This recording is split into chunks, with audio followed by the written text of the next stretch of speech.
اول حاجه ان الموضوع هنا مختلف. كوسا هنا اولا ما فيش بولت ولا في اوبر، لازم تطلب تاكسي، شركه تاكسي تتصل بيهم وبعدين يجيبوا لك التاكسي. في طبعا باصات بس انا مش عارف الاتجاهات عشان اعرف اوصل للمكان اللي انا رايحه. الموضوع كان بالنسبه لي ساعتين ونص تقريبا كنت وصلت على اندورا. المهم انا وقفت حد اداني رقم الشركه بتاع التاكسي، طلبته وقلت له انا واقف فين. الميزه برده الحلوه هنا بقى ان هم بيتكلموا انجليزي، هم ليهم لغه اللي هي الكتالون بتاعتهم ديت، بيفهموا بقى اسباني، بيفهموا برتغالي بسيط، ولكن الميزه الحلوه ان انت لما بتتكلم انجليزي بتلاقي الكل عارف وفاهم، ودي اجمل حاجه في الموضوع، ان انت مش هتلاقي عواقب في التعامل والتفاهم مع الناس في اي مكان انت عايز تروح او اي حاجه انت عايز تسال عنها. مش بيبقى ليهم مثلا لغه معينه مثلا برتغالي، اسباني، فرنسي، ايطالي، لا بتقدر تتعامل بالانجلش. دي حاجه انا شايفها برده ميزه من ضمن المميزات الكويسه في البلد دي. لسه هنشوف بقى موضوع الرواتب ونشوف موضوع الاجور، وهل فعلا الرواتب هنا بتوصل ل 2003 و4 و5 زي ما بنسمع، ولا الكلام ده هاتشه. الحمد لله التاكسي جالي، اداني كمان الرقم بتاعه، قال لي تقدر تتصل بالشركه في اي وقت. فضل بقى يشرح لي بس برضه لقيته ما بيتكلمش انجليزي، بس الحمد لله لقيته بيتكلم برتغالي. بيقول لي ان هنا مفيش برضه حته المواصلات ديت،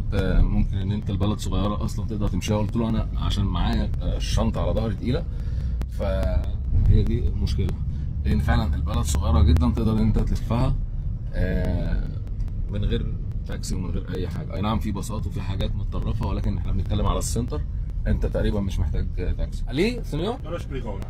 Sí. Ah, ok. Coge recto Correcto, sí. y para arriba. Izquierda, te voy a izquierda. Vale. Sí, sí, vale. Llegará a su hotel, Sí, ¿vale? vale. Es ahí.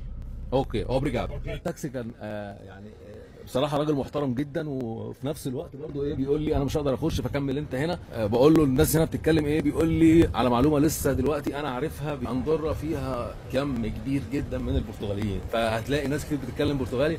يعني اللغه البرتغاليه نفعتني والله، ده في حد ذاته شيء مباشر، يعني ان انت طريقه التعامل دي مهمه جدا.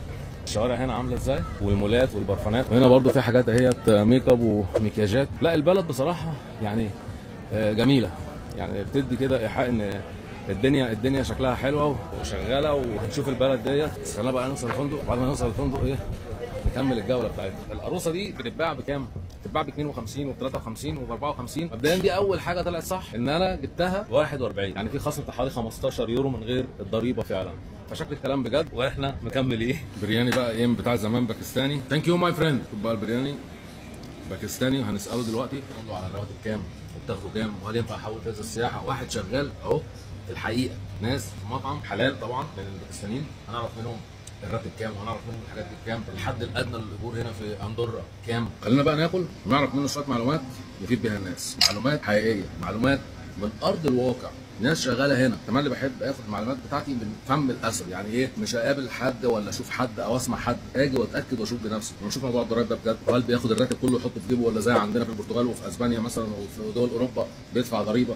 هنعرف كل الكلام ده، وهنعرف الايجار كام بتاع الشقق، وهنعرف الايجار كام بتاع الغرفه، كل المعلومات اللي ممكن اي حد يكون محتاجها في اندورا. ولو انت محتاج اي معلومه من اندورا ابعت لي، اكتب الكومنت الجميل بتاعك، وما تنساش اخوك في الشير واللايك والسبسكرايب عشان كل المعلومات توصل للناس اللي محتاجاها بصدق وبامانه.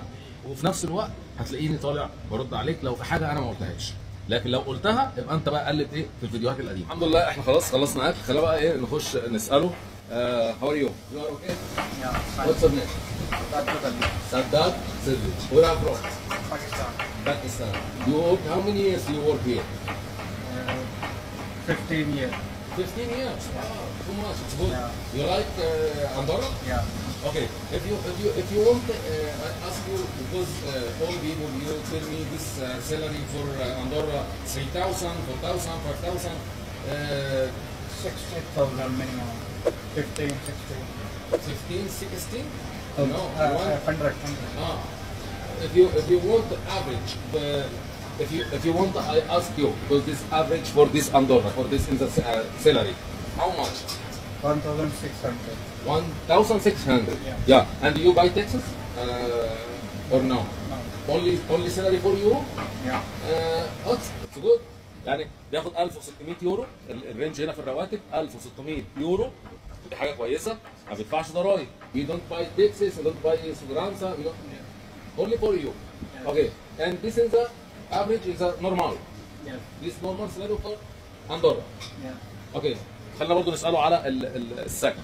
Okay. If you want, I rent one room because I'm work here. How much? Minimum, maximum? 700, 800. 700, 800. Only one room, bathroom, kitchen. Yeah, small. small. Small house. But if you want only one room, no? We have one room No. here, hotel. Okay. well, One day 30 euro, 50 euro. اوكي.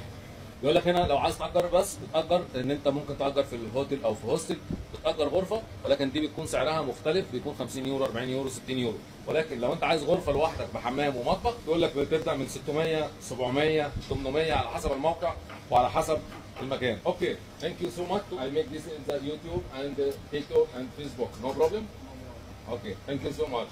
Bye.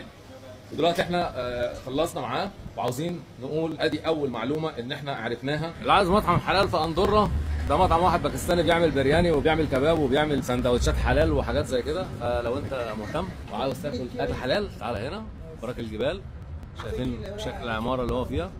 صراحه اندورا طلعت تحفه يا جماعه، تحفه تحفه تحفه تحفه تحفه. يعني تحس كده ان انت ماشي بجد والله في حاجات كده ايه معموله كلها من الانتيكات والتحف، مش مجرد مباني كده ايه مبنيه وخلاص، لا ده معموله بشكل احترافي يخليك كده وانت ماشي انت مستمتع. اللي حابب يزوره يقدر يعمل سيرش عليه من على جوجل مابس وهيوصله هنا. برضه في نفس الوقت لو انت محتاج اي معلومه اكتب لي تعليق الجميل بتاعك او اكتب لي اي كومنت وقول لي محتاج تعرف ايه عن دوله اندورا، اي حاجه ممكن تفيدك او تفيد غيرك، مش هنتاخر عن اي معلومه نقدر نفيد بيها الناس.